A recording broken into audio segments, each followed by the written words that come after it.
आदाब, आप देख रहे हैं न्यू आइस और मैं हूं आपके साथ जावेद अंसारी। आइए आज हम बात करते हैं हाथरस की मनीषा की।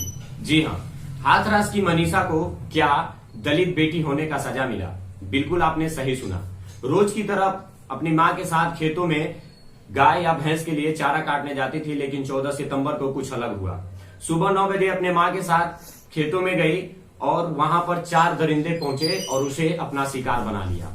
जी हाँ, चारों दरिंदर गांव के ही रहने वाले थे और उसके साथ सामूहिक बलात्कार किए, सामूहिक संबंध बनाए और उसको अच्छे से पीटा। पीटने के बाद उसकी रीढ़ की हड्डी तोड़ी और पुलिस पर से कुछ कह ना पाए, सरकार से कुछ कह ना पाए, उसकी जबान भी काट दी। उसके बाद उसका इलाज जिले पे होता है, जिले से रेफर कर उसे सफदरगंज हॉस्पिटल भेज दिया जाता है। 14 से 15 दिन तक वो जिंदगी और मौत के बीच में झूला झूलती रही और अंततः इस दुनिया को अलविदा कहकर चल गई। जाने के बाद पुलिस ने उसके शव को अपने कस्टडी में लेते हैं और उसका पोस्टमार्टम कराकर लगभग देर रात 12 बजे तक पोस्टमार्टम होता है। पोस्टमार्टम होने के बाद लगभग 2 बजे के करीब में उसके गांव हाथरस लेके आते हैं। ये हाथरस उत्तर प्रदेश के, यानी जहां के मुख्यमंत्री योगी आदित्यनाथ जी हैं, जिन्होंने शपथ लेने से पहले ये कहा था कि जितने भी आरोपी हैं, जितने भी गुंडा हैं, बलात्कारी हैं, उन सबका पोस्टर मैं चौराहे पे लगवाऊंगा। उन्हीं की शहर की मैं बात कर रहा हूं। उसके बाद लगभग 2:25 रात को पुलिस ने उसके आग के हवाले कर दिया उसके शव को। मैं तो ये नहीं कहूंगा, और यहाँ कहना भी लाजमी है कि 4 ही लोग मिलकर नहीं बल्कि पुलिस वाले भी उसके साथ दुष्कर्म किए, क्योंकि उसकी अंतिम संस्कार उसके आंगन से नहीं जा पाया। उसकी मां आंचल फैलाकर रो रो से अधिकारियों से यह कहती रही कि एक बार सिर्फ एक बार हमारी बेटी का चेहरा हमें देख लेने दीजिए। हिंदू धर्म में माना जाता है कि शादी से पहले अगर किसी लड़के या लड़की का देहांत होता है तो उसे हल्दी लगाकर अंतिम विदाई की जाती है, शायद ये शुभ माना जाता है। हिंदू धर्म का यह भी कहना है कि सूरज ढलने के बाद किसी भी शव को या किसी भी मरे हुए व्यक्ति को अंतिम संस्कार नहीं किया जा सकता। लेकिन उत्तर प्रदेश के सीएम योगी आदित्यनाथ इन सबों पर काफी विश्वास करते हैं। एक नंबर के कट्टर हिंदुत्व हैं, जो आखिर जब उस लड़की का 2:25 रात में आग के हवाले पुलिस और वहां के डीएम सफदरगंज हाथगंज के डीएम आग के हवाले कर दिया, उसके बाद क्या हुआ आप खुद अन्य चैनलों के माध्यम से देख रहे होंगे। उसके बाद जब ये मीडिया में भूलचाल मचा, मीडिया में ये खबरें आई, तो पुलिस ने गांव से लगभग 1 किलोमीटर पहले बैरिकेडिंग लगा दिया चारों तरफ कि कोई भी मीडिया गांव के अंदर न जा पाए और न ही उसके पीड़ित परिवार से बात कर पाए। उत्तर प्रदेश के सीएम योगी आदित्यनाथ ने वीडियो कॉन्फ्रेंस भी बात की। बात जब राजनीति की आई तो कांग्रेस पार्टी के अध्यक्ष राहुल गांधी और प्रियंका गांधी ने परिवार से मिलने गए तो पुलिस ने उन्हें गिरफ्तार कर गेस्ट हाउस भेज दिया। लेकिन मीडिया वालों ने बार बार पुलिस से यही सवाल करती रही कि आखिर हमें क्यों नहीं जाने दिया जा रहा है, आखिर हमें क्यों नहीं जाने दिया जा रहा है। जितने भी पुलिस वाले थे सिर्फ इतना ही कह रहे थे कि हमें ऊपर से आर्डर है, हमको सिर्फ यहाँ ड्यूटी करना है, न कि मीडिया से बात करना है। आखिर किन महानों का ये वीडियो, किन महानों ने मना किया था मीडिया को अंदर जाने से रोकने के लिए? मीडिया शायद जाती, परिजनों से बात करती, पीड़िता के घर वालों से बात करती तो शायद उसके कुछ बातें खुलकर सामने आते। हाथरस के डीएम ने पीड़िता के परिवार को जाकर साफ साफ उसके बाप के सामने चेयर पे बैठकर पीड़िता के पिताजी को धमकाते हुए कहा कि जिस मीडिया के बदौलत आप कूद रहे हैं, मीडिया कब तक आपके गांव में रहेगी, कब तक आपका साथ देगी? शर्म आनी चाहिए डीएम साहब आपको कि शायद अगर आपकी बेटी के साथ ऐसा होता तो आपके दिल पर क्या गुजरता। आप ही के बेटी के साथ नहीं, मेरी भी 3 बहनें हैं जवान, अगर हमारे घर होता तो हमारे दिलों पे क्या गुजरता या किसी के दिलों पे क्या गुजरता। जिसके ऊपर होता है वही समझता है।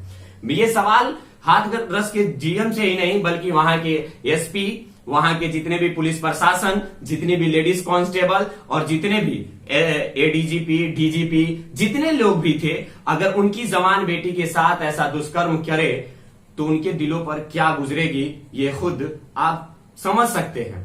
वो जहां पर लड़की का लाश को आग के हवाले किया गया, वहीं पर एक पुलिस वाला दांत फाड़ते हुए नजर आया। ये वीडियो में एबीपी न्यूज, आज तक और सभी चैनलों पर, जितने राष्ट्रीय चैनल हैं आप उस पर देखे होंगे ये वीडियो। कुछ लेडीज पत्रकार के साथ भी बर्बरता किया गया, कुछ कैमरामैन के साथ भी बर्बरता किया गया। आखिर क्यों हम लोगों को बोलने से रोका जाता है? अगर कोई पत्रकार आगे चढ़कर आगे बोलता है, समाज का सवाल उठाता है, गरीबों का सवाल उठाता है, किसानों का सवाल उठाता है, तो नहीं तो उसे मार दिया जाता है और नहीं तो जेल भेज दिया जाता है। आखिर कब तक ऐसा चलता रहेगा राजनीति, और कब तक आप गुंडागर्दी करते रहेंगे? जैसे कि हम सभी जानते हैं कि जब हमारे देश में बीजेपी का एक ही नारा है, बेटी पढ़ाओ बेटी बचाओ, आप ये नारा बदल के ये कहिए कि बेटी को जवान करो और बेटी को लुटाओ, तो शायद सटीक रहता।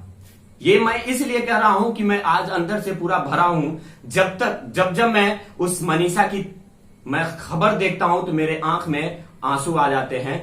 और आपका दिल कैसा है साहब, आप लोगों का दिल कैसा है कि आप लोग की थोड़ी सी भी रहम नहीं आई? आखिर आप बचाना किसको चाहते हैं? और रही बात उन डॉक्टर की जो पोस्टमार्टम किए, वो कितने साफ साफ आके कह रहे हैं कि यहां तो रेप हुआ ही नहीं, बच्ची के साथ सिर्फ मारपीट हुआ है। वाह भाई वाह!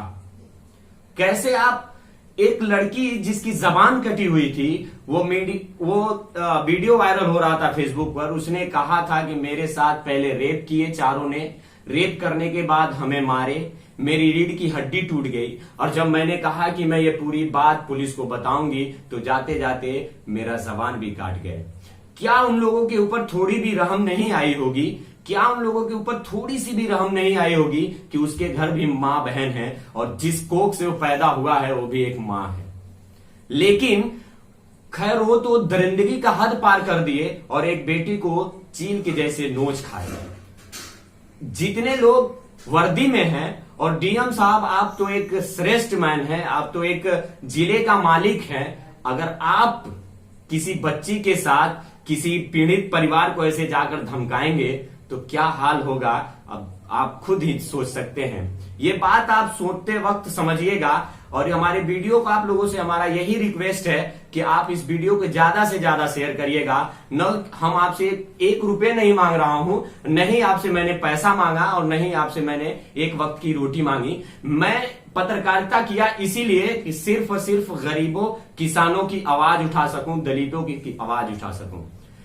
क्योंकि हमारे देश में जब एक गरीब तड़पता है, एक किसान तड़पता है, तो काफी दुख होता है उन लोगों को जो गरीब तबके हैं, हमारे जैसे लोगों को, आप जैसे लोगों को, जितने भी लोग गरीब हैं, जो एक वक्त की रोटी खाने के लिए 24 घंटे पसीना बहाते हैं।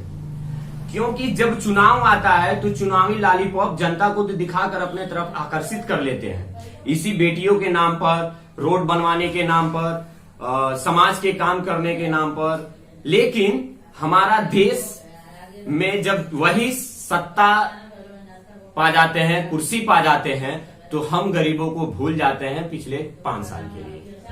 क्योंकि मैं बार बार इस बात को इसलिए कह रहा हूं, हमारे देश में 1-2 नहीं बल्कि आए दिन रेप होता है, आए दिन रेप होता है, आए दिन रेप होता है, और लड़की को मार दिया। इस तरह की तमाम खबरें हमारे उत्तर प्रदेश के साथ साथ पूरे भारत में है, लेकिन पुलिस प्रशासन उसे छिपाना चाहती है। आखिर किसे छिपाना चाहती है, किसे बचाना चाहती है? इस वक्त की खबर में बस इतना ही। देखते रहिए न्यू वॉइस। जाने से पहले मैं आपसे एक रिक्वेस्ट करूंगा कि आप हमारे चैनल को सब्सक्राइब करें, घंटी के निशान को दबाएं ताकि नई वीडियो सबसे पहले आप तक पहुंचे। धन्यवाद।